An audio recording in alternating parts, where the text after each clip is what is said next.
To all. नमस्कार शेतकरी बांधवांनो. मी तुमचं सगळ्यांचं शेती संवाद 8 या भागामध्ये स्वागत करीत आहे. आपण खेतीवाला या संदर्भात प्रथमतः जाणून घेऊया. Khetiwala is connecting farmers for for dreams and ISO certified company, a product of Haladhari communication private limited, Bangalore, Hyderabad. Who we are. तो खेतीवाला हे एक असं ॲग्रीटेक ॲप आहे की जे फार्मरला मदत करते, शेतकऱ्यांना माहिती देण्याचं काम करते. त्यांना पाक बियाणे खरेदी करण्यापासून ते पाक त्याचं उत्पादन जे प्रोड्यूस आहे ते विकण्यापर्यंत शेतकऱ्यांना मदत करण्याचं काम करते. As a gesture of gratitude to farmers who work tireless to ensure food to the population, we launched Khetiwala, a farmer friendly app for the support farmers in the journey progress. So खेतीवाला हे एक असं app आहे की जे शेतकऱ्यांना मदत करते, जे शेतकऱ्यांना माहिती देण्याचं काम करते. त्याचबरोबर आपल्याला माहिती आहे की कृषी हे एक खूप महत्वाचं सेक्टर आहे इकॉनॉमीमध्ये. तर शेतकऱ्यांना त्याला लागणाऱ्या सर्व माहितींची पूर्तता ह्या ऍप मधून केली जाते. नेक्स्ट, सो हे एक असा ऍप आहे की ज्यामध्ये सगळे सोल्युशन आहेत की Khetiwala aims to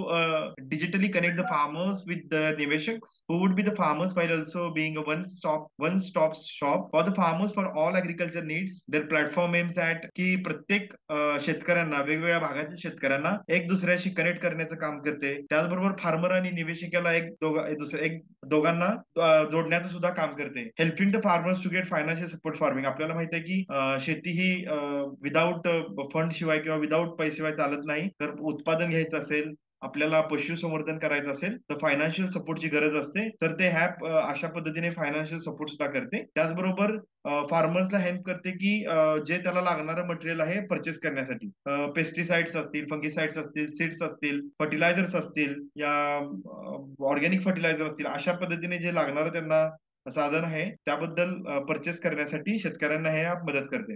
providing other farmers who own their large farming space with service workers through this app as well as reduce the financial burden of farmers. हे ऍप शेतकऱ्यांना अशा पद्धतीने मदत करते की त्याचा उत्पादन खर्च कमी होईल आणि त्याला जास्तीत जास्त नफा मिळेल. How we do giving back to the farming community is our central objective. Our farming features and activities are streamline under Khetiwala मध्ये डिफरंट वेगवेगळ्या प्रकारचे कॉर्नर्स आहेत, जसे खेती केंद्र असेल, खेती पुरस्कार, खेती समित, खेती कोशा, KV dialogue, Khetiwala 24/7 agri news YouTube channel and magazine, खेती कल्याण अँड खेती कॉर्नर. तर आपण ह्याच्या एकेका कॉर्नर बद्दल माहिती जाणून घेऊयात. नेक्स्ट, सो खेती कॉर्नर काय आहे की आपल्याला माहिती आहे की व्यापारी असेल, शेतकऱ्यांकडून माल घेतात एकदम कवडी मोल भावाने आणि ग्राहकांना जास्त भावाने माल विकतात. तर त्या खेती कॉर्नर असं एक स्पेस आहे, असा एक कॉर्नर आहे की जिथे खेतीवाला हे ऍप और खेतीवाला ऑर्गनायझेशन मिडल मॅन आहे, जे व्यापारी आहेत त्यांना बाजूला सारून डिरेक्टली शेतकऱ्यांचा माल ग्राहकांपर्यंत पोहोचवण्याचं काम करते Kheti Corner. Kheti Corner offers a seamless platform to the farmers to sell all the produce directly to consumers, cutting out a middle man and insuring the freshest products for दी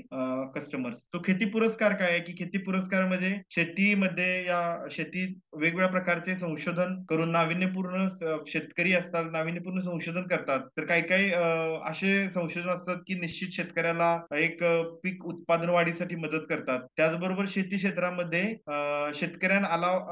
शेतकऱ्यांच्या शिवाय अजून असे काही लोक असतात की शेतीमध्ये नवीन प्रकारची टेक्नॉलॉजी असेल, संशोधन असेल, तर त्याचे बद्दल काम करणाऱ्या लोकांना सिलेक्ट करून त्यांना पुरस्काराने सन्मानित केलं जातं. खेती केंद्र is a setup at selected mandals where the farmers can get valuable insights on modern practices, receiving guidance and latest tech knowledge to the more. खेती केंद्र असं कॉर्नर आहे की जिथे ऍडव्हान्स नॉलेज असेल, टेक्नॉलॉजिकल नॉलेज असेल, ते शेतकऱ्यांना देण्याचं काम केलं जातं. खेती समिती म्हणजे शेती समितीमध्ये आपण जर पाहायला गेलं तर मशिनरी असतील, ऑर्गॅनिक फार्मिंग असेल, सस्टेनेबल ऍग्रिकल्चर असेल, त्याचबरोबर झिरो बजेट फार्मिंग असेल, अशा पद्धतीचं मार्गदर्शन खेती समितीमध्ये केलं जातं. खेती कल्याण फार्मर आणि निवेशकाला एकमेकांना जोडण्याचं काम करतं, जेथे शेतकऱ्यांना माहिती देण्याचं काम, त्याचबरोबर शेतकऱ्यांना नवीन टेक्नॉलॉजी संदर्भात किंवा त्याच्या असलेल्या शंकांना निरसन करण्याचं काम हे खेती कल्याणमध्ये केलं जातं. केवी डायलॉग, आपण ज्या सत्रामध्ये आता आहोत त्या सत्राला केवी डायलॉग असं म्हणतात. केवी डायलॉग सध्या स्थितीला 9 भाषेमध्ये प्रकाशित केलं जातं. तर मराठीतील केवी डॉग आज आपण इथे प्रकाशित करत आहोत, कंडक्ट करत आहोत. आज शेती संवाद 8, त्याला शेती संवाद असं म्हणतात मराठीमध्ये, शेती संवाद 8 8 हा आपण सिरीज कार्यक्रम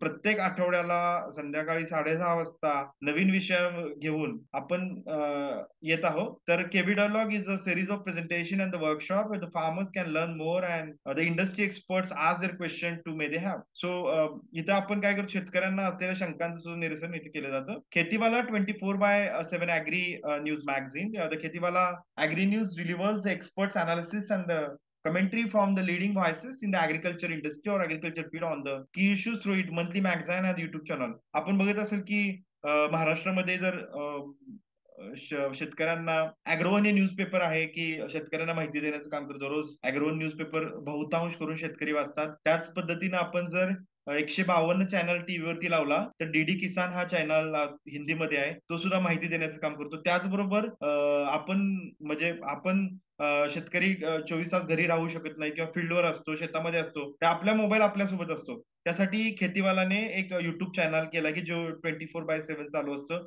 आपण त्यावरती जाऊन नवीन माहिती घेऊ शकतात. आणि शेवटचं कॉर्नर आहे खेतीकोशा. खेतीकोशा असं हेल्प करतं की जे आपल्याला बघितलं की लेबर आहेत की ज्यांच्याकडे स्वतःची जमीन नाही, तर भारतामध्ये असे एनआरआयज आहेत की ज्यांची स्वतःची इथं जमीन आहे आणि ते परदेशात सेटल आहेत. तर अशा लोकांना त्यांना कनेक्ट करण्याचं काम करतं, जमीन देऊन शेती करण्यासाठी उत्स्फूर्त प्रतिसाद त्यांना मिळावा, त्यांना उत्स्फूर्तपणे स्वतः एक दिशा मिळावी किंवा शेती संदर्भातलं त्यांना आवड निर्माण व्हावी आणि नक्कीच शेती हे जे कंपोनंट आहे ते पुढे जावं, त्यासाठी खेतीवाला हे खेती कोशा हे कॉर्नर आहे, त्यामधून त्यांना so third party services also third party services फार्मर्सला शेतकऱ्यांना पुरवण्याचं काम करतो, ज्यामध्ये फार्मिंग हॅड असतील, मशिनरी असतील, फायनान्स असेल, गायडन्स असेल, स्मार्ट फार्मिंग असेल, टेक्नॉलॉजी असेल. आपण आता बघतो की ड्रोन टेक्नॉलॉजी असेल, त्याबद्दल सुद्धा माहिती देण्याचं काम, त्याबद्दल सर्व्हिस प्रोव्हाइड करण्याचं काम हे थर्ड पार्टी सर्व्हिस खेतीमालाकडून केलं जातं. नेक्स्ट केबी डायलॉग, ज्या पद्धतीने मी पाठीमागच्या स्लाइड मध्ये तुम्हाला सांगितलं की प्रत्येक विषयावरती, नवीन विषयावरती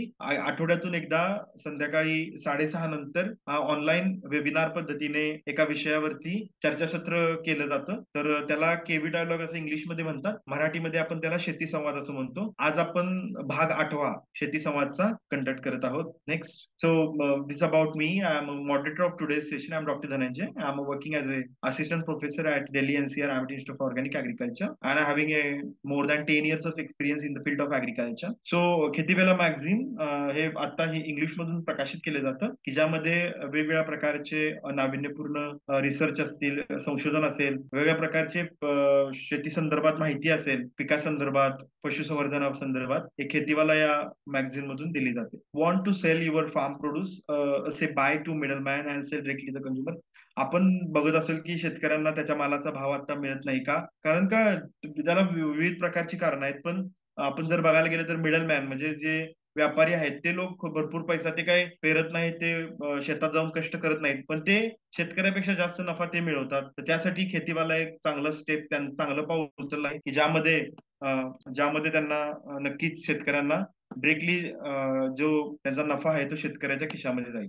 हे केव्ही डायलॉग मधील स्पीकर्स आहेत की वेगवेगळ्या IITs मधून आहेत, वेगळ्या कंपनीचे सीईओ आहेत, चेअरमन आहेत. तर अशा ज्या बऱ्याच स्पीकरचे केव्ही डायलॉग आधी कंडक्ट केलेले आहेत. ज्यांना शेतकऱ्यांना कुणाला ते ऐकायचे असतील, कुणाला बघायचे असतील त्यांचे लेक्चर्स, तर त्यांनी युट्यूब चॅनलला भेट देऊन ते नक्कीच पाहू शकतात. Yes, okay. सो शेती संवाद 8 केव्ही डायलॉग मीन मराठी व्हर्जन. विषय आहे शेतकरी उत्पादन कंपनी, फार्मर प्रोड्यूस कंपनी. तर या भागामध्ये आपल्याला आज मार्गदर्शन करणार आहेत श्री ज्ञानेश शिवाजी थोरातजी, जे global fresh farmer producer company लिमिटेडचे संस्थापक आहेत. नक्कीच आज आपण एका इंडस्ट्री पर्सनला या भागामध्ये भेटणार आहोत आणि त्यांच्याकडून मोलाचे मार्गदर्शन घेणार आहोत. आपण जर बघायला गेलं तर पाठीमागच्या केव्ही डायलॉग मधील शेती संवादामध्ये एक अकॅडमिक्स आपण बघतो, विद्यापीठातील किंवा कृषी विज्ञान केंद्रातील आपल्याला तज्ञ लोकांनी, वक्त्यांनी आपल्याला मार्गदर्शन केलं आहे. पण नक्कीच प्रथमतः आज आपल्याला एक कंपनीचे संस्थापक आपल्याला मार्गदर्शन करणार आहेत. नक्कीच त्यांचं एक्सपिरियन्स असेल, त्यांची माहिती असेल, तर त्यांची आपल्याला नक्कीच उपयोग होईल आणि एक मोलाचं मार्गदर्शन आज आपल्याला मिळेल अशी मी आशा व्यक्त करतो. आणि मी त्यांचा थोडक्यात परिचय देतो की आजचे आपले जे पॅनलिस्ट आहेत की त्यांना एक ऍग्रिकल्चर एक्सटेन्शनचा खूप असा अनुभव आहे की त्यांनी ट्रेनिंग मध्ये सुद्धा काम केलेलं आहे, FPOs मध्ये काम केलेलं आहे, त्याचबरोबर त्यांनी फायनान्शियल इन्स्टिट्यूशन मध्ये सुद्धा काम केलेलं आहे, कन्सल्टन्सी सुद्धा केलेली आहे, अँड डिफरंट ग्रँट थ्रोटॉन Bharat LLP magnet government project मध्ये सुद्धा त्यांनी काम केलेलं आहे. नक्कीच त्यांचं मार्गदर्शन आपल्याला आज मोलाचं ठरणार आहे. तर मी सरांना अशी विनंती करतो, की त्यांनी आपली जे प्रेझेंटेशन आहे ते शेअर करून आज आपल्याला मार्गदर्शन करावे. धन्यवाद सर. नमस्कार सगळ्यांना. होप माय स्क्रीन माझी स्क्रीन तुम्हाला विजिबल आहे. Yes, yes sir, yes. Sir हा स्क्रीन हो, हां, या. नाव या प्लीज. नमस्कार सगळ्यांना. धन्यवाद सर, धनंजय सर. बद्दल ऐकून आणि ज्यांनी मला ऑपॉर्च्युनिटी दिली आहे, खेतीवलचे पहिल्यांदा खूप खूप आभार मानतो. आणि आजचा जो काही सेशन आहे आपला एकदम आवडीचा आणि सध्याचा बर्निंग आपण टॉपिक याला म्हणू, आणि खूप गरजेचा हा एक विषय आपल्याला आज चर्चा करण्यासाठी किंवा तुमच्या समोर मांडण्यासाठी मला संधी भेटली आहे. त्याच्यासाठी खूप खूप खेतीवलचे धन्यवाद मानतो. माझं नाव ज्ञानेश शिवाजी थोरात. मी ऍज अ संस्थापक म्हणून global fresh farmer producer company गेले 4 वर्षापासून आम्ही ही कंपनी चालवत आहोत. थोडक्यात मी माझी माहिती देतो की मी बीएससी ऍग्रिकल्चर आहे, त्याच्यात ऍग्रिकल्चर बिझनेस मॅनेजमेंट केलेलं आहे. त्याच्यानंतर डेव्हलपमेंट सेक्टरमध्ये जे काही डॉक्टर रेड्डीज फाउंडेशन असेल, युवा मित्र संस्था असेल, आता सध्या ग्रँड थॉटनमध्ये ऍज अ कन्सल्टंट असेल, तर विविध असे भरपूर सारे अनुभव तुमच्या शेतकऱ्यांसारख्या शेतकरी मित्रांसोबत काम करून ग्राउंड लेवल पासून काम करून तर आतापर्यंत गव्हर्नमेंटच्या स्कीम पर्यंत कसं कसं जाता येईल, आणि भरपूर सारे जसं की आणि आपल्याला आता त्यांच्या प्रेझेंटेशन मध्ये माहिती दिली, तर ती जी काही सगळी कामं आहेत ती किती उपयोगाची आहे आपल्यासाठी, त्या सर्व याच्यामध्ये एकदम जवळून मी काम केलेलं आहे. आणि शेतकरी उत्पादक कंपनीमध्ये शेतीवल असेल किंवा जे ऑर्गनायझर असतील त्यांचा किती महत्वाचा वाटा आहे, हे आपण थोडक्यात पुढे प्रेझेंटेशन मध्ये जाताना आपण नक्की बघूया. तर आजचा विषय जो आहे आपला शेतकरी उत्पादक कंपनी, त्याच्यामध्ये आपण आज चर्चा करणार आहोत की संकल्पना नक्की शेतकरी उत्पादक कंपनी आली कशी, त्याची निर्मिती करतात कशी, त्याचे उद्दिष्ट काय आहेत, त्याचे फायदे काय होतात, त्याचं कार्य कसं चालतं. तर अशा प्रकारे आपण आजचं जे काय आहे शेती उत्पादक कंपनीबद्दल आपण जाणून घेऊया. तर संकल्पना काय आहे, शेतकरी उत्पादक कंपनी आली कुठून? तर आपल्या भारतामध्ये म्हणा किंवा सगळ्यात पहिल्यांदा शेतकरी उत्पादक कंपनी ही एक कोऑपरेटिव्ह म्हणजे सहकार आणि कंपनी ऍक्ट जो आपण म्हणतो की प्रायव्हेट लिमिटेड ज्या कंपन्या आहेत, 1956 मध्ये जो कायदा आला प्रायव्हेट लिमिटेड कंपनीचा, आणि 1982 मध्ये जो सहकाराचा कायदा आला, तर ह्या दोन्ही कायद्यांचं मिळून जे काही संकलन आपण केलेलं आहे, जसं की कॉपरेटिव्ह ज्या आहेत प्रायव्हेट लिमिटेड कंपन्या, त्यांच्यामधून आपण जे काही मॅनेजमेंटची ज्यांची भावना आहे, मॅनेजमेंट कसं केलं जातं, त्याच्यात सीईओ असतात, बाकीचे व्यवस्थापक असतात, कामगार असतात, तर ते कॉपरेटिव्ह मधून आपण ती एक शेतकरी उत्पादक कंपनी करण्यासाठी एक संकल्पना आपण प्रायव्हेट लिमिटेड कंपनीकडून घेतली. आणि कॉपरेटिव्ह जर आपण बघू, जर मोठे मोठे उदाहरण आपल्याकडे आहे की जसं की अमूल आहे. अमूल हे सगळ्यात मोठी कंपनी जी कॉपरेटिव्ह मध्ये सहकारामध्ये तयार झालेली आहे. तर त्या सहकारामधून आपण शिकण्यासारखी एक गोष्ट घेतली शेतकरी उत्पादक कंपनीमध्ये, की संघटित कसं व्हायचं, शेतकऱ्यांनी संघटित होऊन किती मोठा बिझनेस केला जातो, हे आपण त्या अमूलमधून, त्या कॉपरेटिव्ह मधून घेतलं जातं. तर हे कॉपरेटिव्ह आणि प्रायव्हेट लिमिटेड कंपनीचं जे काही संकलन आहे हे शेतकरी उत्पादक कंपनी आहे. ही शेतकरी उत्पादक कंपनी गुजरातचे वायके अलग कमिटी हे कॉपरेटिव्ह काम करता करता 2002 मध्ये शेतकरी उत्पादक कंपनीचा अभ्यास चालू केला. आणि तो अभ्यास करता करता ह्या दोन्ही कॉपरेटिव्ह आणि प्रायव्हेट लिमिटेडचं संकलन करून 2002 ला अभ्यास चालू करून 2011 मध्ये अमेंडमेंट करून हा कायदा अस्तित्वात आला. शेतकरी उत्पादक कंपनी कायदा हा कंपनीच कायद्या अंतर्गत एक अमेंडमेंट म्हणून 2011 मध्ये केली गेली. तर शेतकरी उत्पादक कंपनी म्हणजे काय? शेतकऱ्यांनी शेतकऱ्यांसाठी बनवलेली ही कंपनी आहे. शेतकरी बांधवांना ज्या काही अडचणी येतात त्या सोडवण्यासाठी एकत्र येऊन कायदेशीर बाबी पूर्ण करून ही कंपनी तयार केली जाते. आतापर्यंत आपण काय करायचो की सहकार केलं, सहकार्याची एखादी सोसायटी बनवली, तर त्या सोसायटीमध्ये आपलेच डायरेक्टर तिथे मॅनेजमेंट करायचे, तेच आपलं चलन सांभाळायचे, तेच आपलं व्यवस्थापक बघायचे, तेच मार्केटिंग करायचे आणि तेच सर्व काही करायचे. पण शेतकरी उत्पादक कंपनीमध्ये आपल्याला संचालक हे वेगळं काम करतात, त्याला आपण गव्हर्नन्स आणि मॅनेजमेंट ह्या दोन गोष्टी वेगळ्या आपण समजून घेणं खूप महत्वाचं आहे. संचालक हा फक्त डिसिजन घेणारा माणूस असतो, आणि सीईओ असेल, मॅनेजमेंट असेल, हे सगळे काम करणारी माणसं असतात, जे शिकलेले, एमबीए झालेले, बीएससी ऍग्री झालेले जे काही मुलं असतील किंवा एक्सपिरियन्स माणसं असतील, ते ह्या कंपन्यांना पुढे घेऊन जातात. तर याच्यासाठी ही शेतकरी उत्पादक कंपनी आपला शेतकऱ्यांचा प्रॉब्लेम, जसं की शेतीवल आणि बऱ्याच गोष्टी तिथे एक्सप्लेन केलेल्या आहेत. तर एका वाक्यामध्ये मी सांगू शकतो की शेतीवल आणि ज्या ज्या गोष्टी तिथे ऍड केलेल्या आहेत त्या सगळ्या कशा इझिली सॉल्व्ह होतात, हे शेतकरी उत्पादक कंपनी एकत्र येऊन आपण त्या सॉल्व्ह करू शकतो. तर शेतकऱ्यांच्या अडचणी आपण पहिल्यांदा थोड्या जाणून घेऊया, त्याच्यामुळे आपल्याला शेतकरी उत्पादक कंपनीचं स्थापनेची गरज का वाटली ते आपल्याला जाणून घेता येईल. जसं की आता पहिल्यांदा आपण जर बघितलं 10 वर्षापूर्वी, 20 वर्षापूर्वी शेतीचं एका शेतकऱ्याकडे 10-10 एकर, 15-15 एकर, 20-20 एकर शेती होती. पण ती शेती आज काय झालेली आहे की शेतीचं विभाजन झालेलं आहे. प्रत्येक शेतकरी जर आपण इंडिव्हिज्युअली पहिल्यांदा आपण बघायचो की एकत्र कुटुंब पद्धत होती. 35-35 जणांचं कुटुंब असेल, 30-30 जणांचं कुटुंब असेल, तर एकत्र राहून भरपूर सारी 50-60 एकर अशी शेती एकत्र करत होते. पण आता काय झालेलं आहे की प्रत्येक शेतकरी वेगवेगळी शेती करायला लागलाय. शेतीचं विभाजन झालेलं आहे. प्रत्येक शेतकऱ्याकडे नाही म्हणतो तरी ऍव्हरेज आपण जर काढला आजचं तर 2.5 एकर 2 ते 2.5 एकर शेती आपण एका शेतकऱ्याकडे सध्या राहिलेली आहे. तर ती एक मोठी अडचण आपण त्याला म्हणू शकतो की तो एकटा शेतकरी कुठे कुठे जाणार आहे. तर ती एक अडचण आहे. नंतर सध्या स्थितीत जर 86% पेक्षा शेतकरी लहान आणि सीमांत आहेत. जसं की 2-2.5 एकरचे जे शेतकरी आहेत ते 86% शेतकरी असे आहेत की ते लहान आणि सीमांत आहेत. नंतर उत्पादन खर्चामध्ये वाढ झालेली आहे. आपल्याला योग्य क्वालिटीचं, योग्य वेळी, योग्य खत औषध आपल्याला भेटत नाहीत. तर शेतकऱ्यांची मोठी अडचण. जरी आपल्याला एखादं बियाणं भेटलं तर ते खरंच चांगल्या क्वालिटीचं असेल का? ते पेरल्यावर त्याचं बी उगणार आहे का? याची गॅरंटी आपल्याला आता सध्या खर्च करून सुद्धा भेटत नाहीये. तर आपल्याला जसं की आता मी सारखं सारखं ज्या आपल्यासोबत जे जोडलेले आहेत खेतीवाल्यांनी ज्यांनी आपल्याला ऑपॉर्च्युनिटी दिलेली आहे, तर खेतीवाल्यांनी हा चांगला प्लॅटफॉर्म आपल्यासाठी केलेला आहे की आपण त्यांच्याकडून बियाणं घेऊ शकतो, खत औषधं घेऊ शकतो, मार्केटिंगच्या सुविधा घेऊ शकतो. तर याच्यामुळे काय होणार आहे, आपल्याला योग्य माहिती भेटणार आहे आणि योग्य आपल्याला आपल्या उत्पादन खर्चामध्ये आपल्याला आपली कमी होणार आहे. जिथे आपल्याला गरज आहे तिथेच आपण खर्च करू शकतो. जसं की एक उदाहरण देण्याचं झालं तर सपोज आता मी आज शेतामध्ये 10 गोणी युरिया टाकला तर साईडचा लगेच म्हणतो की नाही माझ्या साईडचा मी पण त्यांनी 10 टाकले तर मी 15च्या युरियाच्या गोणी टाकल्या पाहिजे. तर असं नाहीये. तर आपल्याला कुठं माती परीक्षण केलं पाहिजे. माती परीक्षण करून आपल्याला खर्च कमी केला पाहिजे. तर अशा बऱ्याच गोष्टी आहेत की ते आपल्याला सारख्या बऱ्याच आपल्याला कंपनीज आपल्याला मदत करत आहेत. परत त्याच्या पुढे आहे की अनिश्चित बाजारभाव. आपण सांगू शकत नाही की आता मागच्या महिन्यात जर बघितलं तर कांद्याला भाव होता ₹9 ₹10. त्याचा आता एक्सपोर्ट चालू झाल्यामुळे तो ₹20 झाला. काय माहित नाही की जून मध्ये परत एक्सपोर्ट बंद होईल आणि परत कांद्याचा भाव तर अनिश्चित बाजारभाव. कोणताही बाजार आपण जे काही पिकवतो त्याला बाजारभाव आपण ठरवू शकत नाही. तर बाजारभावामध्ये खूप कमी जास्त त्याची तफावत आहे. किंवा थोडा माल आहे माझा तर तो थोडा माल मी कसा विकणार? तर ती अनिश्चितता आपल्या बाजारभावामध्ये सध्या आहे. ही एक मोठी अडचण आहे. व्यापारी वर्गाची एकाधिकार म्हणजे जर सगळे व्यापारी म्हटले की नाही आज मला कांदा आज जर बघितलं आज एक्सपोर्ट चालू झालाय पण किती शेतकऱ्यांकडे कांदा आहे? खरंच तो कांदा शेतकऱ्यांकडे आहे का? जे काही साठवून ठेवणारे जे काही कमोडिटी असतील जसं की मका असेल, तुमचं सोयाबीन असेल, कांदा असेल तर ह्या सगळ्या गोष्टी शेतकऱ्याकडे कधीही राहत नाही. कमीत कमी मी तर म्हणतो फक्त 5% शेतकऱ्यांकडे ह्या गोष्टी असतील पण बाकी सगळ्या गोष्टी ह्या 85% ते 95% ट्रेडर्स असतात ज्या व्यापारी वर्गाची एकाधिकारी आपण जे म्हणतो ते सगळे खरेदी करून ठेवतात आणि त्यांना जी माहिती असते मार्केटची की नंतर कसं विकायचं. तर ते आपण त्याच्यासाठीच आपल्याला ही शेतकरी उत्पादक कंपनी किती महत्वाची आहे ते आपण थोडक्यात समजून घेणार आहे. तर त्याच्या आधी आपल्याला आपलं मर्म काय, आपल्या अडचणी काय आहेत. जर आपल्याला अडचणी कळायला नाही, आपल्याला जर आपला आजार कळाला नाही तर त्याच्यावर डॉक्टर कसा उपचार करणार? तर त्याच्यासाठी आपल्याला अडचणी समजून घेणं खूप महत्वाचं आहे. माहितीचा अभाव झालं. कोणती व्हरायटी चांगली आहे? कोणत्या व्हरायटीचं उत्पन्न किती चांगलं येतं? कोणतं औषध त्याला उपयोगी पडतं? कोणत्या मार्केटमध्ये किती भाव आहे? तर ह्या सगळ्या गोष्टी आपल्याला माहितीचा अभाव आपल्यापर्यंत आहे. अपुऱ्या सोयी सुविधा. जर मला आज कोणतंही पीक मला जर स्टोरेज करून ठेवायचं तर व्यवस्थित त्याला कांदा चाळा आहे का? व्यवस्थित जर केळी असतील तर केळीला कोल्ड कोल्ड स्टोरेज आहे का? तर बऱ्याच गोष्टी आपल्या सोयी सुविधा आपल्याकडे ट्रान्सपोर्टेशन व्यवस्थित आहे का?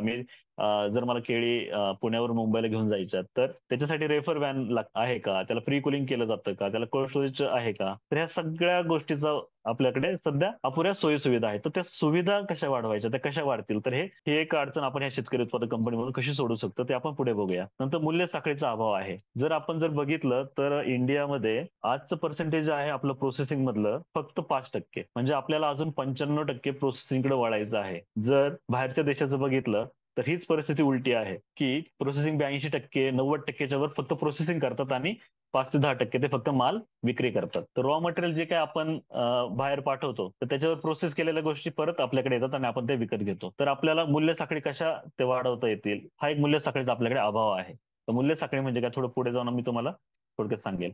भाजीपाला, फळभाजी यांचा साठवणूक कालावधी कमी. जे काही आपल्याकडे भाजीपाला आहे त्या आपल्याकडे टिकत नाही. त्याच्यामुळे आपण काय करतो इमिजिएटली त्याला विकून टाकतो. मग त्याच्यात बऱ्याच गोष्टी आल्या. जर माझ्याकडे फ्रुट्स असतील, व्हेजिटेबल असतील, भेंडी असेल, मिरची असेल ते राहत नाही म्हणून आपण इमिजिएटली त्याला विकून टाकतो. पण त्याच्यासाठी जर आपल्याला साठवणुकीची जर सुविधा असतील तर आपण त्या व्यवस्थित हँडल करू शकतो. लास्टचा पॉईंट आहे की नैसर्गिकचा धोका. तो काय आपल्या हातात नाहीये. पण त्याच्यासाठी पण आपण कसं टॅकल करू शकतो. जसं की आता खेतीवाल्यांनी सांगितलं की तिथे आपल्याला काही असे बऱ्याच कंपन्या आहेत की ते आपल्याला ऍटमॉस्फिअर कधी पाऊस पडणार आहे, पाऊस पडल्यावर काय केलं पाहिजे, पाऊस पडायच्या आधी काय केलं पाहिजे. तर ह्या बऱ्याच गोष्टी आपल्याला अडचणी कशा सॉल्व्ह करायच्यात हे आपल्याला ह्या अडचणीला कसं पुढे जाता येईल शेतकरी उत्पादक कंपनीमधून ते आपण समजून घेणार आहोत. आता लहान आणि अल्पभूधारक जे शेतकरी आहेत त्यांच्या अडचणी काय आहेत? जर आपण पहिल्यापासून घेतलं तर जमीन धारणा, जसं की 1 हेक्टरपेक्षा कमी, जे तुम्हाला मी बोललो की 2.5 एकर म्हणजे 1 हेक्टर पेक्षा कमी ही सगळ्यात मोठी अडचण आपल्याकडे आहे. दुसरी आहे की बियाणे, खते, कीटकनाशके आहेत, दर्जेदार निविष्ठांचा तुटवडा. म्हणजे मी तुम्हाला मगाशी बोललो की जे काही खतं, औषधं जे काही आपल्याला लागतात त्याचं क्वालिटी प्रोडक्ट आपल्याला कमी प्रमाणात भेटतात. जसं की आता एखादा खत औषधवाला दुकानदार आहे, त्याला ज्या गोष्टीमध्ये जास्त मार्जिन भेटतं प्रायव्हेट वाला, तर त्याच गोष्टी तो तिथे ठेवत असतो. तर त्याचा एक तुटवडा आहे. दुसरा आहे मोठ्या बाजारपेठेपर्यंत पोहोचण्यासाठी मर्यादा आहेत. जर 2.5 एकर मध्ये माझं काय 5 ते 10 टन उत्पादन निघेल, पण मला एक 25 टनाची गाडी जर चांगल्या मोठ्या बाजारपेठेपर्यंत पाठवायची, तर त्याचा एक अभाव आपल्याला ह्या छोट्या शेतकऱ्यांमध्ये आपण जाणवतो. नंतर शासकीय योजना जर आता बघितल्या आपण गेल्या काही 5 वर्षापासून, आता सरकारने सांगितलं की 10,000 शेतकरी उत्पादक कंपनी बनवा, आणि ज्या काही योजना येतात त्या सगळ्या गटाला, शेतकरी उत्पादक कंपनीला, सोसायटीला, अशा सगळ्या योजना येतात. मग त्याच्यामध्ये मॅग्नेट असेल, जसं की महाराष्ट्र ॲग्री बिझनेस नेटवर्क आहे, स्मार्टची योजना आहे, पोकराची योजना आहे विदर्भामध्ये, NHBच्या काही योजना आहेत, अशा वेगवेगळ्या योजना आहेत. त्या योजना सगळ्या त्यांना मर्यादा येते जेव्हा आपल्याला एका शेतकऱ्याचा विचार केला जातो त्यावेळेस. मूल्य साखळी व प्रक्रिया उद्योगाचा अभाव, जर त्याला प्रोसेसिंग चालू करायची, प्रक्रिया चालू करायची कोणत्या याच्यावर, तर ती एवढ्या मोठ्या प्रमाणात, एवढ्या मोठ्या मशिनरी एका शेतकरी कसा लावू शकतो, तर ती एक अडचण एका शेतकऱ्याची तिथे येते, आणि त्याचा माहितीचा अभाव पण तिथे आहे. तर त्याला मोठा प्रोजेक्ट उभा करायचा, त्याचा DPR कसा बनवायचा, त्याचं बँकेचं लोन कसं मिळवायचं, तर ह्या सगळ्या गोष्टी आपल्याला, ती योजना कशी मिळवायची, तर ह्या सगळ्या गोष्टी, ह्या महत्वाच्या या 6 अडचणी आपण इथे इनलिस्ट केल्या आहेत. हे आपल्याला खूप महत्वाच्या आणि मोठ्या अडचणी ज्या आहेत, की याचा हा जो प्रॉब्लेम आहे आपण शेतकरी उत्पादक कंपनीमधून कसं सॉल्व्ह करू शकतो हे आपल्याला जाणून घ्यायचं आहे. तर मी मगाशी तुम्हाला उदाहरण दिलं की अमूल ही गुजरातची जी काही मोठी संस्था, कंपनी आहे, त्यांनी आता काही मागच्या महिन्यामध्ये अमेरिकेमध्ये त्यांचं दुधाचं लॉन्चिंग केलं. तर एवढ्या मोठ्या प्रमाणात हे कॉपरेटिव्ह काम करते. नंतर फार्मर प्रोड्युसर कंपनी, जी पहिली फार्मर प्रोड्युसर कंपनी आहे 2003 मध्ये, जेव्हा 2002 ला अभ्यास चालू केला होता वायके आलक कमिटीने, तर 2003 ला ही पहिली farmer honey bee India producer company limited ही छत्तीसगडमध्ये पहिली फार्मर प्रोड्युसर कंपनी स्थापना झाली त्याची. आणि त्याच्यानंतर मग हे 2011 मध्ये जे काही नॉर्म्स आले, जे काही अमेंडमेंट झाली, त्याच्यानंतर कंपनीचा कायदा हा फिक्स केला गेला, आणि त्याच्यानंतर मग ह्या बाकीच्या सगळ्या कंपन्या बनल्या गेल्या. सगळ्यात मोठं उदाहरण म्हणजे जर आपल्या महाराष्ट्रामध्ये सगळ्यात मोठी क्रांती करणारं नाशिकचं हे एक मोठं उदाहरण आहे, सह्याद्री फार्मर प्रोड्युसर कंपनी. मी तर तुम्हाला सांगेन की आवश्यक आपण ह्या सह्याद्री फार्मर प्रोड्युसर कंपनीला व्हिजिट द्यावी, कारण की ह्या कंपनीकडून आपल्याला भरपूर काही शिकण्यासारखं आहे. इथे प्रत्येक गोष्ट आपल्याला प्रोसेसिंग कशी केली जाते, शेतकऱ्यांकडून माल कसा गोळा केला जातो, शेतकऱ्यांना कसं जोडलं जातं. जवळजवळ 10,000 ते 10,000 पेक्षा जास्त शेतकरी ह्या कंपनीसोबत जोडलेले आहेत. तर ह्या अशा महत्वाच्या मोठी उदाहरणं ह्या आपल्या समोर आहेत. आता कंपनी मला जर स्थापन करायची आहे, तर कंपनी स्थापन करायची तर मला कागदपत्र आपल्याला इथे लागणार आहे. तर कंपनी कोण स्थापन करतं, कंपनी कोणत्या कायद्याअंतर्गत स्थापन होते, तर हे थोडक्यात आपण जाणून घेऊया. कंपनी ही स्थापन केली जाते रजिस्टर ऑफ कंपनीज ह्या वेबसाईटला. तर हे कंपनी कोण स्थापन करतं, की CA जे असतात, चार्टर्ड अकाउंटंट असतात, कंपनी सेक्रेटरी असतात, तर हे आपल्याला ही कंपनी स्थापन करून देतात. तर कंपनी स्थापन करण्यासाठी सगळ्यात महत्वाचं शेतकरी असणं महत्वाचं आहे. ही शेतकऱ्यांची कंपनी असल्यामुळं आपण शेतकरी असणं खूप महत्वाचं आहे. मग तो भूमिहीन शेतकरी असू द्या, त्याला आपल्या गावातील जे काही तलाठी असतात, तहसीलदार असतात, त्यांनी आपल्याला शेतकरी असल्याचा दाखला दिला पाहिजे. भले आपल्याकडे 2 गुंठे जमीन असू द्या, 10 गुंठे जमीन असू द्या, पण आपल्याला शेतकरी असल्याचा दाखला देणं खूप महत्वाचं आहे. तर त्याच्यामध्ये बाकीचं आपले जे काही KYC आहे, Aadhaar card, PAN card, light bill, bank statement, passport photo, mail ID वगैरे, हे सगळे जनरल गोष्टी आहेत जे आपल्याला कंपनी स्थापन करताना लागतात. कंपनी स्थापन करण्याआधी एक महत्वाचं आहे की ही कंपनी स्थापन करण्यासाठी कमीत कमी 10 शेतकरी आपल्याला एकत्र येणं महत्वाचं आहे. 10 शेतकऱ्यांनी एकत्र येणं महत्वाचं आहे. मग ते 10 गावांमधले 10 शेतकरी असू द्या, 5 गावांमधले 10 शेतकरी असू द्या, की 10 राज्यांमधले 10 शेतकरी असू द्या, त्याचा काही आपल्याला प्रॉब्लेम नाहीये. फक्त तो शेतकरी असावा. मग तो 10 राज्यांमधला 10 शेतकरी जरी असले तरी ते एकत्र येऊन ही कंपनी स्थापन करू शकतात. नंतर याच्यामध्ये स्वतंत्र विचार करणारा संचालक आपल्याला पाहिजे. एकाच कुटुंबातील संचालक आपल्याला नकोय. एकाच कुटुंबातील संचालक असल्यावर काय होतं, की ती एक हातीच कंपनी स्थापन होते. मग त्याच्यामध्ये फक्त नावाला आपले फक्त संचालक असतात, आणि बाकीचे फक्त त्यातला फक्त एकच मेन माणूस काम करतो. तर त्याच्यामध्ये काय होतं, की जे काही आपले 10 माइंड तिथे काम करणार असतात, तर तिथे एकच माइंड तिथे काम करतो. महिला वर्गास तिथे प्राधान्य दिले पाहिजे, कारण की बऱ्याचशा योजना ज्या काही आहेत सरकारच्या, त्या महिलाला धरून केलेल्या असतात. तर योजनांसाठीच नाही, पण जर आपण आता पण बघितलं तर महिला ह्या आपल्या राज्यामध्ये, देशामध्ये शेतीमध्ये सगळ्यात जास्त टाइम घालवणारे ह्या महिला असतात. तर महिला वर्गास जास्त आपण प्राधान्य दिलं पाहिजे, तर ती एकदम व्यवस्थित ती कंपनी चालू शकते. व्यावसायिक तज्ञ, प्रगतशील शेतकरी जे असतात त्यांनी याच्यामध्ये भाग घेतला पाहिजे. ज्यांचा सिबिल स्कोर चांगला आहे, तर सिबिल स्कोर का, तर पुढे जाऊन जर मला व्यवसाय करायचा आहे आणि मला खेळतं भांडवलाची गरज लागली, तर त्याच्यामध्ये बऱ्याचशा कंपनी काय करतात की डायरेक्टर जे आहे, संचालक, त्यांचा सिबिल स्कोअर चेक केला जातो. मग त्यावेळेस आपल्याला मग खेळतं भांडवल भेटलं नाही की मग आपण आपली कंपनी चालू शकत नाही. खेळतं भांडवल हे खूप महत्वाचं असतं. तर त्याच्यासाठी आपला सिबिल स्कोअर चांगला असलेले असे आपल्याला संचालक निवडता आले तर ते अतिउत्तम. तर कंपनी स्थापन करण्याची प्रक्रिया मी थोडक्यात तुम्हाला सांगितली, तरी पण आपण एक पॉईंट टू पॉईंट बघूया. कंपनीचं नाव निश्चित करणं गरजेचं आहे. तुम्हाला जर कंपनीचं नाव निश्चित करायचं असेल तर आपण पहिल्यांदा 5 नावं आपल्याला सिलेक्ट करावे लागतात. जसं की आता तुम्ही बघता की global fresh farmer producer company, जी काय आम्ही आता 4 वर्षापूर्वी स्थापन केली, तर त्यावेळेस भरपूर अशी नावं दिलीत की ग्लोबल फ्रेश एक नाव दिलं होतं, ग्लोबल ग्लोबल लिंक एक नाव दिलं होतं, ग्लोबल असे वेगवेगळे नाव, आम्ही ग्लोबल सर्व्हिस एक नाव दिलेलं आहे, global service pharma producer company, असे वेगवेगळे नावं दिले होते. तर आपल्याला काय आहे, ज्या त्या वेबसाईटला ऑनलाईन जे नावं अवेलेबल असतात ती नावं आपल्याला भेटली जातात. तर कंपनीचं नाव निश्चित करण्यासाठी आपल्याला 5 नाव आपल्याला सजेस्ट करावे लागतात, त्यातलं एक नाव आपल्याला दिलं जातं. दुसरं आहे की डिजिटल सिग्नेचर सर्टिफिकेट आपल्याला प्रत्येक जे काही पहिले 10 जण असतात त्या 10 जणांचं ही डिजिटल साईन जी असते ती आपल्याला करावी लागते. नंतर फार्मर सर्टिफिकेट, मी तुम्हाला जे म्हटलं की शेतकरी असल्याचा दाखला हा असणं खूप महत्वाचं आहे. त्याच्यानंतर आहे की एमओए. एमओए म्हणजे memorandum of association. Memorandum of association म्हणजे जे काही कंपनी चालणार आहे त्या कंपनीचे कायदे काय असणार आहेत, त्याचे रूल्स काय असणार आहेत, तर हे सगळं त्या एमओए मध्ये असतं. आणि एओए जे आहे आर्टिकल ऑफ असोसिएशन, तर आर्टिकल ऑफ असोसिएशन मध्ये कंपनी काय बिझनेस करणार आहे किंवा कोणत्या रूल नुसार चालणार आहे, तर ह्या गोष्टी त्या आर्टिकल ऑफ असोसिएशन मध्ये असतात. तर एकामध्ये असतं की कोणत्या रूलनी कंपनी चालते आणि दुसऱ्यामध्ये एमओए मध्ये असतं की कोणता बिझनेस ती कंपनी करणार आहे. तो आपल्याला त्या संचालकांना बनवावा लागतो. तर मोस्टली काय होतं की कंपनी स्थापन होते, सीए सीएस कडे हा फॉर्मॅट लिहिलेला असतो, त्या फॉर्मॅटमध्ये ते सीएस तिथे ऍड करून देतात की कंपनी अशी चालणार आहे. तर असं न करता जे काही डायरेक्टर आहेत, आपल्याला कंपनी कोणत्या गोष्टींवर, कोणत्या कम्युनिटीवर चालवायची आहे, तर ती आपण लिहून त्यांना दिली पाहिजे आणि आपण ते बनवलं पाहिजे, कोणते रूल अंडर ती चालली पाहिजे. जसं की एखादं मी उदाहरण देतो की एओए मध्ये मला एक रूल टाकायचा आहे की जे शेतकरी माझ्यासोबत जोडलेले आहेत किंवा जे शेतकरी ह्या शेतकरी उत्पादक कंपनीसोबत जोडलेले आहेत, त्यांनी जर भाजीपाला, खत, औषधांचा व्यवहार केला तरच ते ह्या कंपनीचे सभासद पुढील काही वर्षी राहून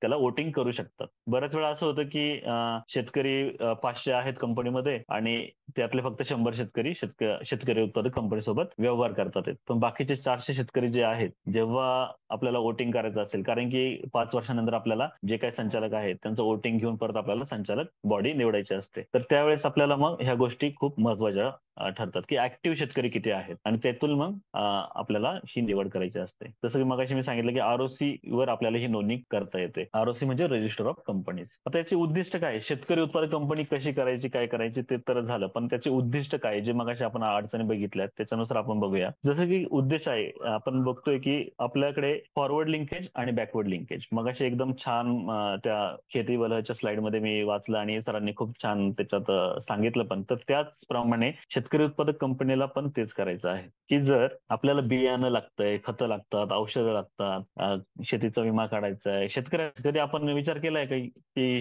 शेतकऱ्यांचा सगळ्यांचा विमा पाहिजे, असा विचार आपण कधीच करत नाही. जर आपण एखाद्या कंपनीमध्ये कामाला गेलो तर त्या कंपनीमध्ये एचआर जे असतात तर ते सगळ्यांचा विमा काढला जातो त्या कंपनीमध्ये. तर शेतकरी उत्पादक कंपनीमध्ये सुद्धा आपण शेतकरी विमा जो आहे किंवा जे काही सभासद आहेत सभासदांचा आपण विमा काढू शकतो, शेतीचा विमा काढू शकतो, तंत्रज्ञानाचा प्रचार करू शकतो. जे काही आता आपल्याला सपोज ड्रोन आहे, ड्रोननी फवारणी केली जाते, ड्रोन जर एकत्रित ड्रोन घेतला तर आपल्याला त्याचा फायदा होणार आहे. इतर भरपूर साऱ्या सुविधा आपण ह्या बॅक एंडला, हे फक्त हे जे काही आपण बघतो बॅकवर्ड लिंकेजेस म्हणजे पीक येण्यापूर्वीच्या ज्या काही सुविधा आहेत, मग त्या ट्रॅक्टर वापरण्यापासून तर पूर्ण बियाणं, खतं, औषधं ह्या सगळ्या गोष्टी त्याच्यामध्ये येतात. जर एक शेतकरी जर बियाणं आणायला गेला तर ती 1 किलोची पिशवी त्याला किंवा 10 किलोची जी पिशवी आहे त्याला ती जी 1000 रुपयाला असेल तर ती एकत्रित शेतकऱ्यांसाठी ती 800 रुपये 900 रुपयाला भेटते. तर जो काही फायदा होतो 200 रुपये 1000 शेतकऱ्यांमागे जर प्रत्येक शेतकऱ्याचे 200 रुपये वाचले तरी आपल्याला 2 लाख रुपये फायदा ह्या शेतकऱ्यांचा म्हणजे ह्या शेतकऱ्यांचाच आपण म्हणू शकतो, कारण की ही शेतकरी उत्पादक कंपनी जी आहे ही शेतकऱ्यांचीच आहे.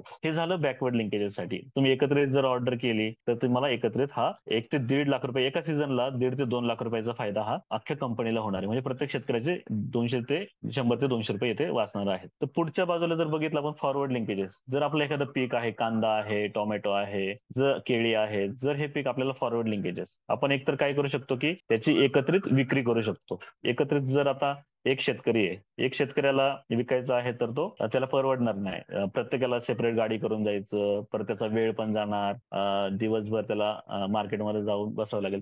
जर या कंपनीमध्ये जर सगळ्यांनी माल आणून दिला, 1 तासामध्ये तुम्ही सकाळी सकाळी हार्वेस्टिंग केलं आणि आणून दिला, तर तुम्ही ती एकत्रित विक्री करू शकता. तर हे फॉरवर्ड लिंकेज आहे. एकत्रित विक्री करता करता जर तुम्हाला आज वाटलं की नाही आपल्या भागामध्ये केळी भरपूर होतात आहेत आणि या केळीमध्ये आता भरपूर माल झालेला आहे. आज जर तुम्ही आजचं जर बघशाल की 10 रुपये रेट आज केळीला आहे, जो की मागच्या डिसेंबरमध्ये तो रेट 30 रुपये किलो होता. जर हा रेट 10 रुपये आलाय तर अशा वेळेस आपण काय केलं पाहिजे? मग विक्री एकत्रित विक्री तर झाली आहे, पण आता रेट खाली आलेला आहे आणि त्याला कोणी पटकनी नेत पण नाहीये. तर अशा वेळेस आपल्याला प्रक्रिया केली पाहिजे. फॉरवर्ड लिंकेजेस मध्ये जाऊन आपल्याला केळीचे चिप्स म्हणा, केळीची पावडर म्हणा, तर केळीची आपल्याला भरपूर सारी अशी प्रक्रिया आपल्याला करता आली पाहिजे. त्याचं पॅकेजिंग करता येतं का? त्याचं ब्रँडिंग आणि मार्केटिंग करता येईल का? अशा भरपूर साऱ्या गोष्टी आपल्याला ह्या फॉरवर्ड काही दिवस आपल्याला स्टोरेज करून ठेवता येईल का? तर ह्या गोष्टी आपल्याला फॉरवर्ड लिंकेजेसला आपल्याला आपण केल्या पाहिजे. किंवा मग फॉरवर्ड लिंकेजेसला पण शेतीवल आहे यांच्यासारखे मोठे मोठे आपण जे काही लिंकेज आपले बायर्स भेटतील तर त्यांच्या थ्रू आपण हा माल विक्री केला पाहिजे. पण मोस्टली आपण शेतकरी उत्पादक कंपनीने हा विचार केला पाहिजे की माझ्याकडे रॉ मटेरियल भरपूर आहे, तर मी त्याचं एक प्रोसेसिंग कसं करू शकतो. जे काही आपले 5% आहेत, 5% प्रोसेसिंग आता देशामध्ये होते आपल्या भारतामध्ये, तर ते 85% म्हणजे 85%, 90 ते 95% आपल्याला ऑपॉर्च्युनिटी आहे की ते प्रोसेसिंग करणं आणि विकणं.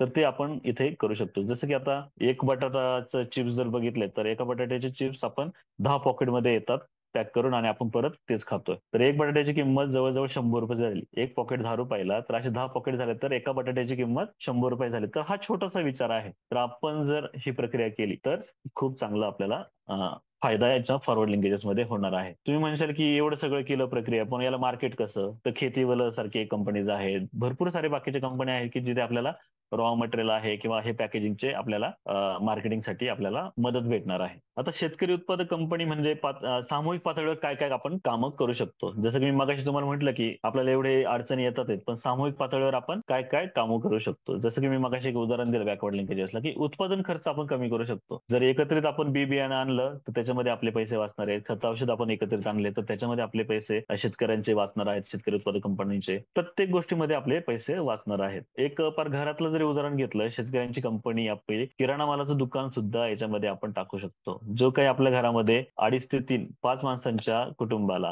2.5 ते 3 हजाराचा किराणा लागतो, तो सुद्धा आपण 3 हजाराचा किराणा 1000 शेतकऱ्यांना 3 लाख रुपयांनी हा बिझनेस टर्नओव्हर जो आहे तर तो आपल्याला इथे करता येणार आहे. म्हणजे त्याच्यामध्ये 3 हजारामध्ये आपले प्रत्येकाचे 500 रुपये जरी वाचले तरी पण 50,000 ते 5 लाख रुपये आपले ह्या एकत्रित संकल्पनेमुळे वाचणार आहेत. शेतीचं सकल उत्पादन वाढवायचंय आपल्याला. सगळ्यांनी जर एक व्हरायटी लावली, सगळ्यांनी एक विचार करून जर ठरवलं की नाही आपल्याला एक व्हरायटी आणि एक पद्धत आपल्याला कॉस्ट ऑफ कल्टिवेशन वापरायचं आहे, सगळं एकच वापरायचं, त्याच्यामुळे आपलं उत्पादन खर्च जो वाढतो तो उत्पादन पण वाढणार आहे. काढणी पश्चात सेवा असतील तर ते आपल्याला एकत्रित खरेदी विक्री असेल तर त्या सगळ्या साठवणीची सुविधा असतील. जर मला 1000 शेतकऱ्यांची कंपनी आहे तर मला कोल्ड स्टोरेज उभं करण्यासाठी साठवणीचं क्षेत्र आपण कोल्ड स्टोरेज करू शकतो, काही कुठे वेअर हाऊस करू शकतो, छोटे छोटे प्रोसेसिंग युनिट आपण तिथे टाकू शकतो. तर एकत्रित आपल्याला ह्या सगळ्या गोष्टी आपल्याला करता येणार आहे. जर आपण बघितलं सामूहिक मार्केटिंग करता येणार आहे, प्रक्रिया करता येणार आहे, साठवणूक करता येणार आहे, बीज उत्पादन आपल्याला करता येईल. बऱ्याच गोष्टी आपण करू शकतो की आता गव्हाचं बीज उत्पादन बरेच शेतकरी करतात, भाताचं बीज उत्पादन करतात, सोयाबीनचं करतात. तर या सगळ्या गोष्टी आपण एकत्रित कांद्याचं बी तयार करतात. तर हे आपण बीज सुद्धा आपण तयार करतो. असं झालंय की सध्या शेतकरी सुद्धा आता ज्या मोठ्या कंपन्या ज्या ट्रेडर्स आपण मगाशी म्हणत होतो किंवा ज्या प्रायव्हेट लिमिटेड कंपन्या आहेत त्याच ह्या सगळ्या कंपन्या मोठ्या व्हायला लागलेल्या आहेत आणि तेच आपल्याला बी तयार करून देतात. म्हणजे आपल्याकडूनच आपल्याला प्लॉट देतात आणि तेच बी तयार करतात आणि तेच बी पॅक करून आपल्याला परत ते शेतकऱ्यांना विकतात. तर असं का होऊ शकत नाही की शेतकरी सुद्धा बीज उत्पादक कंपनी होऊ शकते. साधनांचं एकत्रित खरेदी केली तर ते तुम्हाला सांगितलं म्हणजे पर्यावरणीय शेती करू शकतो आपण. सध्या खूप गरज आहे की जे पर्यावरणीय शेती आपल्याला केली पाहिजे. मेडिसिनल प्लांट्स आहेत किंवा बरेच गोष्टी आहेत फॉरेस्टसाठी, जे काही आपल्याला आता सध्या बघतो की आजकालचं वातावरण जे आहे किती टेम्परेचर वाढले, तर तो एक आपला शेतकरी उत्पादक कंपनीवर आपण मोठा भाग आपण इथे करू शकतो. तर वेगवेगळे तंत्रज्ञान वापरून आपण सगळे हे गोष्टी आपण करतो. आणि सगळ्यात महत्त्वाचं म्हणजे कृषी अवजारे जे आहेत जी भाड्याने आपल्याला घ्यावी लागतात. प्रत्येक शेतकऱ्याला ट्रॅक्टर भाड्याने घ्यावा लागतो, रोटावेटर असेल, पुढे पेरणी यंत्र असेल, हे सगळं भाड्याने घ्यावं लागतं. जर ते शेतकरी कंपनी उत्पादक कंपनीचं असेल, जसं की पोकरा योजना आहे मराठवाडा विदर्भामध्ये, जी शेतकरी उत्पादक कंपनीला पोकरा योजना जी ट्रॅक्टर देते, ट्रॅक्टरची पूर्ण अवजारं देते, तुमचा ड्रोन आहे, ड्रोनसाठी योजना देते. तर हे सगळं कृषी उत्पादक कंपनीसाठी पोकरा योजना आपल्याला मदत करते. त्याच्यामुळे काय होणार की शेतकरी उत्पादक कंपनीकडे ही सुविधा असल्यामुळे जिथे ₹1000 लागतात तर प्रत्येक शेतकऱ्याचे 200 रुपये जरी वाचले तरी ₹800 आपल्याला ही सुविधा शेतकरी उत्पादक कंपनीकडून भेटते. अशा विविध बऱ्याचशा गोष्टी आपल्याला आहेत की त्या आपण ह्या शेतकरी उत्पादक कंपनीमध्ये सामूहिक पातळीवर कामे करू शकतो आपण. त्याचा एक उद्देश मगाशी आपण बघितलं की जसं की उत्पादन घ्यायचं हा एक उद्देश आहे, कापणी करायची, हार्वेस्टिंग करण्यासाठी हा एक उद्देश आहे, की मोठे मोठे हार्वेस्टर्स आपण घेऊ शकतो. जसे की आता ऊसाचे हार्वेस्टर बाहेरून येतात. जर मला महाराष्ट्रामध्ये ऊस हार्वेस्ट करायचा किंवा गहू हार्वेस्ट करायचं तर ते यंत्रणा सगळे बाहेरून येतात. तर ते आहे. खरेदी विक्री असेल, प्रतवारी करायची असेल, सॉर्टिंग, ग्रेडिंग, पुढे संकलन करायचं असेल, हाताळण, या सगळ्या गोष्टी आपण ज्या बघितल्या तर हे कंपनीचे उद्देश आहेत की एक बॅकवर्ड लिंकेजेसला कसं एकत्र आपण करू शकतो, फॉरवर्ड लिंकेजेसला आपण कसं माल विकू शकतो, परत जे काही हे सगळं करण्यासाठी जे काही खेळतं भांडवल लागणार आहे तर ते खेळतं भांडवल म्हणा किंवा तो जो काही फायनान्स आहे तो फायनान्स आपण कसा शेतकऱ्यांसाठी उपलब्ध करून देऊ शकतो, हा एक उद्देश. कारण की एक शेतकऱ्यासाठी कोणीही आपल्याला पैसे देत नाहीये. जर मला पीक कर्ज सोडून जर मला दुसरं कर्ज काढायचं असेल तर आणि शेतीसाठी जर लागत असेल दुसरं कर्ज तर आपल्याला ते भेटत नाहीये. तर ते एकत्र शेतकरी आल्यावर आपण ते कसं करू शकतो तर ते आपल्याला ह्या उद्दिष्टातून आपल्याला भेटू शकतं. पुढे पण आपण त्याचं अजून बाकीचे काही उद्देश आहे की जसं की माल सुकवू शकतो आपण. जर मला केळीला भाव नाही, मगाशी मी बोललो की त्याचे चिप्स करू शकतो, बटाट्याचे चिप्स करू शकतो. तर असे वेगवेगळे प्रतवारी करून ग्रेडेशन करून आपण ते सुकवून सुद्धा ते विकू शकतो. तर याचं कार्य कसं चालतं, याच्यामध्ये कोण असतं, काय असतं? एक तर ही शेतकऱ्यांची कंपनी आहे. जर पहिल्यांदा तुमच्याकडे शेतकरी उत्पादक गट असतील, ते सगळे गट एकत्र मिळून जर तुम्ही शेतकरी उत्पादक कंपनी तयार केली तरी पण ती उत्तम प्रकारे चालू शकते. शेतकऱ्यांचे गट आणि त्या शेतकरी गटामधलेच आपण संचालक मंडळ आपण बनवलं तर ते संचालक मंडळ, त्या संचालक मंडळाच्या अंडर सीईओ असतात. मग एफओचा जो स्टाफ असेल, कुठे मार्केटिंगसाठी एक असेल, बॅकवर्ड लिंकेजसाठी एक असेल, कुठं कम्प्युटर तुमचा अकाउंटंट असेल. तर ह्या सगळ्या गोष्टी आपल्याला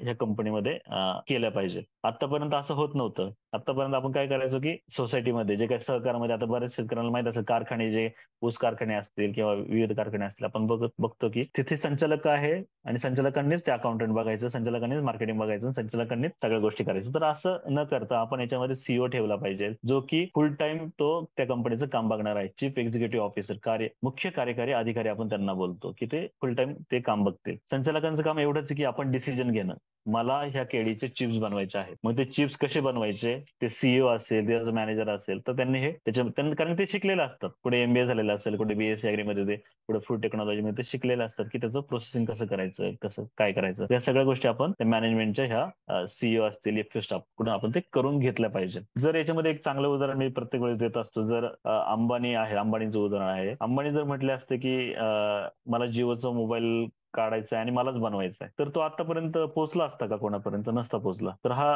अंबानींनी फक्त एक डिसिजन घेतलं होतं की नाही, एकदम साधारण माणसाला परवडणारा मला जिओचा 1500चा मोबाईल काढायचा आहे. ना की तिथे ते स्वतः बनवायला गेले. त्यांनी मग नंतर तिथे सॉफ्टवेअर इंजिनियर्स ठेवले जे मोबाईल बनवू शकतात, ना की ते स्वतः बनवायला गेले होते. तर अशाच प्रकारे ही कंपनी सुद्धा आपण चालवायची आहे की ना की आपल्याला प्रत्येक गोष्ट तिथे जाऊन करायची, की फक्त आपण डिसिजन्स घेऊन चांगलं उत्पादन घेऊन बाकीच्या गोष्टी प्रोसेसिंग, मार्केटिंग हे सगळे शिकलेले लोक कसे करू शकतात, हे एक चांगलं उदाहरण आपल्याला चांगली कंपनी राबवता येईल. याच्यामध्ये काही गोष्टी आपण पाळल्या पाहिजे. जसं की कंपनी स्थापन केली तर 30 दिवसाच्या आत आपण संचालक मंडळाची सभा आयोजित करावी लागते. तर ती मस्ट आहे. जर ती केली नाही तर संचालकांनाच काही दंड आपल्याला बसतात. तर ते दंड वाचवण्यासाठी आपल्याला 30 दिवसाच्या आत एक मीटिंग घेऊन ते एक बिल अकाउंट ओपन केलं पाहिजे. ते आपल्याला एक बिल पास करावं लागतं की आपल्याला हा बिझनेस आता स्टार्ट करायचा आहे. तर ते महत्वाचं आहे. ते सभेचे विषय काय असणार हे स्थानिक भाषेत आपण प्रत्येक संचालकाला कळवले पाहिजे. प्रत्येक संचालकाला जर कधी मीटिंग असेल तर आपण 8 दिवस आधी त्यांना ती जे काय अजेंडा आहे तो गेला पाहिजे. तर हे थोड्या गोष्टी आहेत पण खूप महत्वाच्या आहेत. जर ह्या गेल्या नाही, जर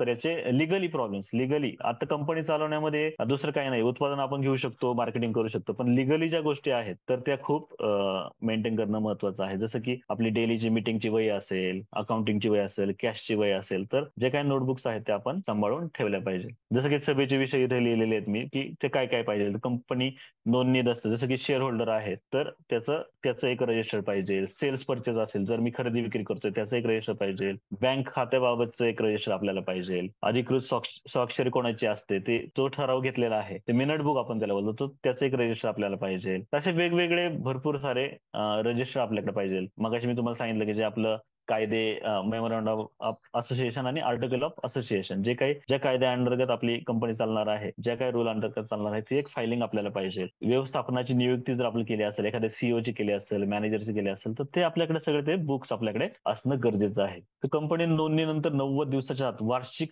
सर्वसाधारण सभेचे आयोजन करावे लागते व ते सर्वच भागधारकांना 15 दिवस अगोदर बैठकीचा अजेंडा पाठवावा लागतो. वार्षिक ज्या सभा असतात आपल्या कंपनी स्थापन केल्यानंतर 90 दिवसाच्या आत एकदा ती दाखवावी लागते, ती करावी लागते. आणि वार्षिक सभा आपण प्रत्येक वर्षी त्या केल्या पाहिजे. जसं की आपलं ऑडिट करावं लागतं. ही कंपनी कायद्याअंतर्गतच एक अमेंडमेंट केलेलं आहे 2011 मध्ये. त्याच्यामुळे याला सुद्धा ह्या कंपनीला ऑडिट करावं लागतं. प्रत्येक वर्षी त्याचं ऑडिट, प्रॉफिट लॉस सगळं आपल्याला करावं लागतं. त्याच्यामध्ये काही समन्वय साधण्यासाठी आपल्याला योग्य नियोजन केलं पाहिजे, व्यवसायाचे विविधीकरण मार्केटिंग केलं पाहिजे. तर त्याच रिपीट काही गोष्टी आहेत. तर याच्यामध्ये जे काही मगाशी सांगायचं राहून गेलं असेल, की संचालक जे आहेत पहिल्यांदा 10 शेतकरी येऊन ही कंपनी स्थापन करतात, पण कमीत कमी याच्यामध्ये 5 डायरेक्टर आणि जास्तीत जास्त 15 डायरेक्टर याच्यामध्ये राहू शकतात. तर याच्यामध्ये कमीत कमी 5 आणि जास्तीत जास्त 15 संचालक राहू शकतात. तर मोस्टली आपण कमीत कमी 5 संचालक ठेवले तर व्यवस्थितपणे कंपनी चालू शकते. कारण की जास्त डायरेक्टर राहिले तरी पण आपल्याला प्रॉब्लेम्स येतात, की 15 जणांचे विचार वेगळे, कोणता बिझनेस करायचा, काय करायचं, तर हे सगळे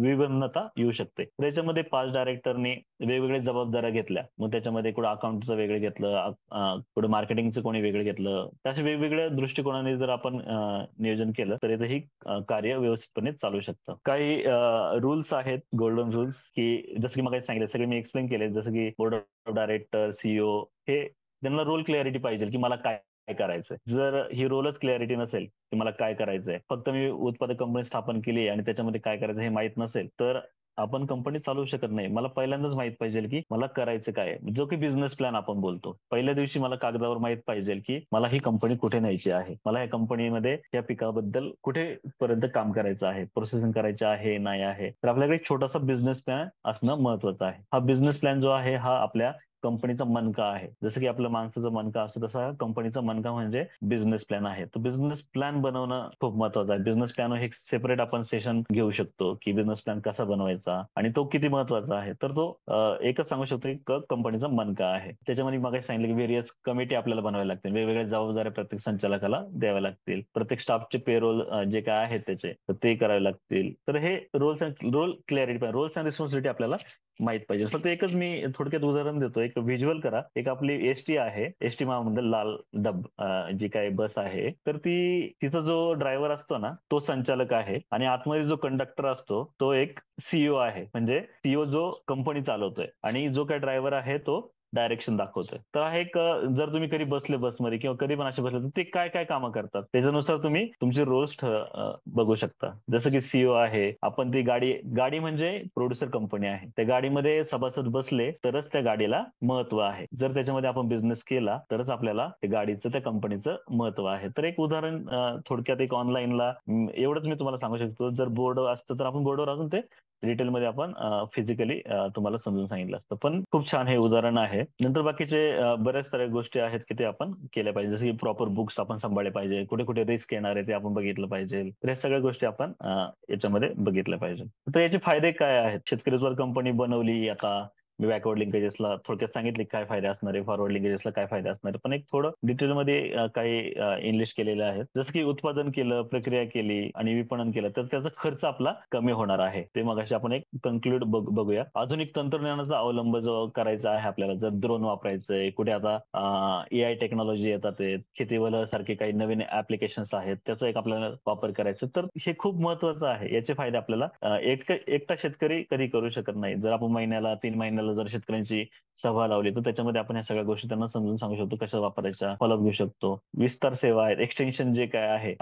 जेव्हा मी पहिल्यांदा फर्स्ट जॉब करायला लागलो होतो तेव्हा आम्ही कृषी दूत ही संकल्पना राबवली होती. तर प्रत्येक गावामध्ये एक कृषी दूत असायचा आणि त्यांना आम्ही ती टेक्नॉलॉजी शिकवायचो आणि तो शेतकरी जो काय कृषी दूत तो सगळ्या शेतकऱ्यांना ती टेक्नॉलॉजी सांगत होतो. त्याचा विस्तार आपण अशा प्रकारे सुद्धा करू शकतो. शेतकरी उत्पादक कंपनीमध्ये प्रत्येक गावामध्ये एक आपण कृषी दूत बनवू शकतो. ते आपण त्याच्यातून आपण त्यांची क्षमता बांधणी केली पाहिजे. नंतर आम्ही काही याच्यामध्ये ते कृषी दूतांना मग प्रत्येक पिकावाईज कृषी दूत बनवला होता, की जर तू केळी पिकवतोय तर केळीमध्ये त्याला तज्ञ बनवायचं आणि तो पूर्ण गावाला पूर्ण आपल्या 10 गावांमध्ये ट्रेनिंग दे. तर असं आम्ही ते एक मॉडेल राबवलं होतं. ते एक क्षमता बांधणी होते त्यांनी. नंतर काढणीनंतर जे काही नुकसान कमी होणार आहे आपलं, जर आपण कोल्ड स्टोरेज बनवलं, कुठं साठवणीचं व्यवस्थित ठिकाण बनवलं तर ते आपलं नुकसान कमी होणार आहे. नवीन बाजारपेठ आपल्याला पर्याय उपलब्ध होतील जर आपण एकत्र आलो आणि चांगल्या प्रकारे बाहेर गेलो. तर थोडक्यात याचं उदाहरण असं आहे की आम्ही global fresh farmer producer company fruits and vegetable मध्ये काम करतो, फळं आणि भाजीपाल्यामध्ये. तर हा तर तुम्हाला माहिती आहे की खूप नाशवंत हा प्रकार आहे, पण आम्ही जे काही कोल्ड स्टोरेज आहे, इकडून वेअर हाऊस केलेले आहेत, तर तिथे आम्ही 8 दिवस साठवून ठेवू शकतो. अशा काही गोष्टी 4 दिवस साठवून ठेवू शकतो आणि पुढे जेव्हा बायर्स येतील तेव्हा आम्ही ह्या सगळ्या गोष्टी ट्रान्सपोर्टनी पाठवू शकतो. जसं की आता आम्ही हैदराबाद झालं, चेन्नई झालं, इकडे वर दिल्लीपर्यंत काही कांदे असतील, बटाटे असतील, फ्रुट्स मध्ये वॉटरमेलन असेल, तर ह्या सगळ्या गोष्टी एकत्र आम्ही आता पाठवायला लागलो आहे. पण हे सगळं कधी जेव्हा लिगली आपण गोष्टी करू, कारण की काय विदाऊट लिगली जर आम्ही करत होतो पहिल्यांदा, पण त्याच्यामध्ये खूप सारे प्रॉब्लेम्स येतात. लिगली काही गोष्टी नसल्या की मग बरेचसे प्रॉब्लेम्स त्याच्यामध्ये आपल्याला फेस करावे लागतात. सामाजिक भांडवल निर्मिती असेल, जर आता 1000 शेतकरी एकत्र आले तर प्रत्येकाचे हजार रुपये जरी आपण शेअर्स गोळा केला तर ते आपल्याला एक 10 लाखाचं खेळतं भांडवल आपल्याला तयार होणार आहे, ज्यामधून आपण चांगली कंपनी चांगल्या प्रकारे आपण, कारण की हे जे भांडवल आहे हे खूप महत्वाचं आहे. जर आपल्याला 10 लाख एका शेतकऱ्याला कोण देणार आहे का? नाही देणार. तर ते 10 लाख रुपयामध्ये आपण चांगली खरेदी विक्री स्टार्टिंगला आपण चालू करू शकतो. जोखीम कमी होते. प्रत्येक शेतकऱ्याला जी काही रिस्क घ्यावी लागते ती एकत्र येऊन ती जोखीम कमी होते.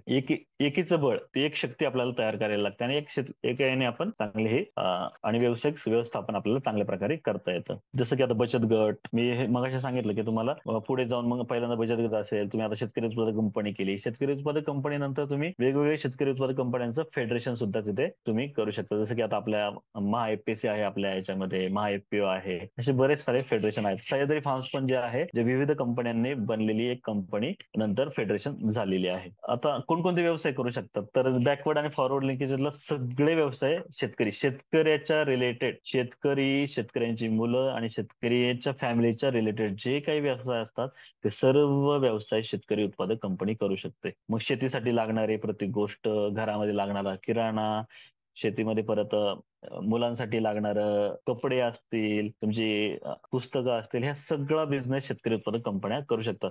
एवढ्या छोट्या याच्यावर आपण विचार कधीही करत नाही, पण सह्याद्री फार्म्स जी काय आहे नाशिकला मोहाडी येथे, ह्या कंपनीने सगळा हा विचार केला. त्यांनी कापूस घेतला, कापूसापासून टी शर्ट्स कपडे बनवले, कपडे सुद्धा त्यांचा कपड्यांचा मॉल आहे. पुढं परत मुलांना जे काही गरजेच्या वस्तू लागतात त्याचा मॉल आहे. तर ह्या सगळ्या गोष्टी आपण करू शकतो. शेतीसाठी जे काय लागतं खत औषधाचा मॉल आहे, प्रोसेसिंग साठी जे काही गोष्टी लागतात तर त्याचे प्रोसेसिंग इंडस्ट्री पूर्ण आहे. तर हे सगळ्या गोष्टी आपण करू शकतो. जसं की एक जर बघितलं कृषी सेवा केंद्र आपण टाकू शकतो, शासकीय शेतमाल खरेदी केंद्र आपण घेऊ शकतो, ग्रेडिंग आणि पॅकिंग हाऊस आपण तिथे उभारू शकतो, कोल्ड स्टोरेज. तर बऱ्याच गोष्टी जर तुम्ही इथे बघत असाल तर सगळ्या गोष्टी आपण इथे करू शकतो. मत्स्य असेल, करार शेती, कॉन्ट्रॅक्ट फार्मिंग आपण करू शकतो, खाजगी कॉल सेंटर आपण चालू शकतो, जसं की खेतीवल आहे तर खेतीवल सोबत आपण बऱ्याचशा गोष्टी आपण करू शकतो. फुल शेती असेल, मार्केटिंग एजन्सी असेल, कृषी अवजारे मी सांगितलं मागाशी, तर ते आपण रोपवाटिका, एक सगळ्यात महत्वाचं म्हणजे नर्सरी, आपण जे काही आपल्याला रोपं लागतात ती रोपं सुद्धा आपण त्या शेतकरी उत्पादक कंपनीमध्ये आपण तयार करू शकतो. पशु एक आहे, पशुमध्ये सुद्धा पोल्ट्रीची एक सेपरेट कंपनी काम करते. अशा भरपूर साऱ्या कंपन्या की त्या